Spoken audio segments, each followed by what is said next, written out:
Hello ladies and gentlemen, welcome back to the channel. Thank you for watching and I hope you enjoy our videos.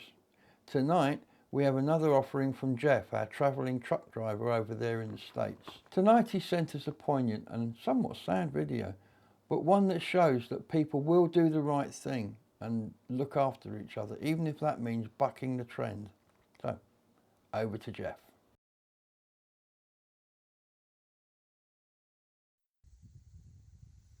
Hello everybody, this is Jeff.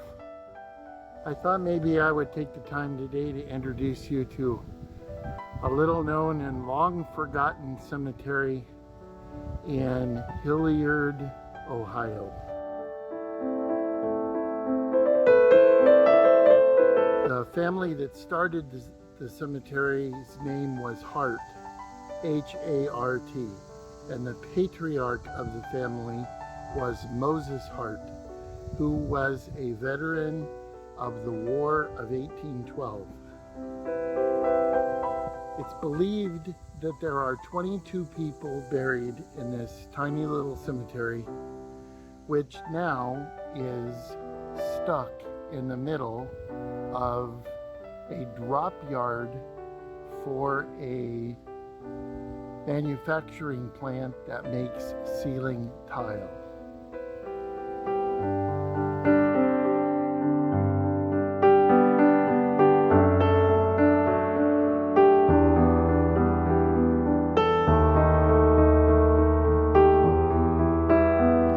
The real story of this long forgotten cemetery is the story of Lyman Sands, who historians now believe his name was Simon Sands, but he didn't want anyone to know that he was Jewish. He served his country during the American Civil War and died in 1870 and was denied burial in the Veterans Cemetery because he was suspected of being Jewish. So, Moses Hart, the patriarch of the Hart family, took pity on Simon Sands and allowed him to be buried in their family cemetery. Now, the Moses Hart house and grounds mansion is long since gone, replaced by truck repair places and the dump lot where they dump the trailers for the Armstrong ceiling tile plant. And the cemetery largely is long forgotten.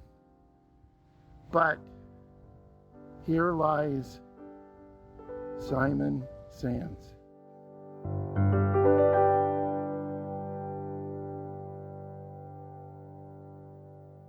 I hope you've enjoyed this video. It's just a quick little one that I'm doing. This is a place that I come and pick up ceiling tile. And I think it is such an amazingly sad story that the poor man was denied a place to be buried because he was Jewish. I guess that's all for me today. I hope everyone is well. Talk to you later. Bye. Thanks Jeff for that moving and evocative video. I've actually done a bit of background research to try and flesh out Moses Hart and Lyman Sands. This is what I've managed to find out.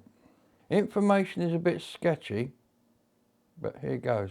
Moses Hart was born on the 5th of June 1791 to Moses and Elizabeth Hart in Kentucky. He had 2 brothers and 2 sisters. The family moved to the area by wagon, and in 1820 Moses Sr. bought 500 acres of land.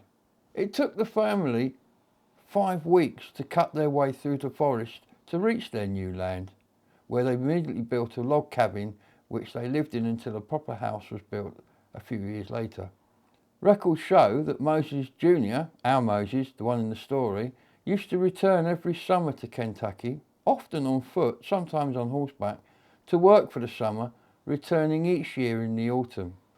He later bought 50 acres of his own land, which he farmed, raising hogs and making maple syrup. Yum yums. Lyman, or Simon Sands, was even harder to find any details about. Simon's connection with Moses Hart appears to be serving in the same army regiment during the Civil War. That's the 5th Battalion of the Ohio Volunteer Cavalry. They served together for at least 6 months, seeing action in 2 campaigns, the second of which was in Kentucky, where they put down the guerrilla insurgents, leading to peace in the area. When he died in 1870, he was listed as being a painter in the Ohio Register. So as I say, we know very little about these 2 chaps. This is a poignant story, but it's one with a sting in the tail. 150 years later, America is still a divided nation. And even to this day, there are still senators making anti-Semitic proclamations.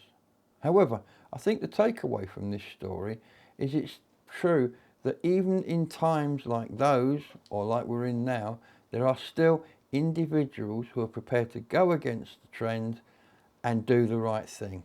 And I think Moses Hart is proof of that by allowing Simon to be buried in the family cemetery.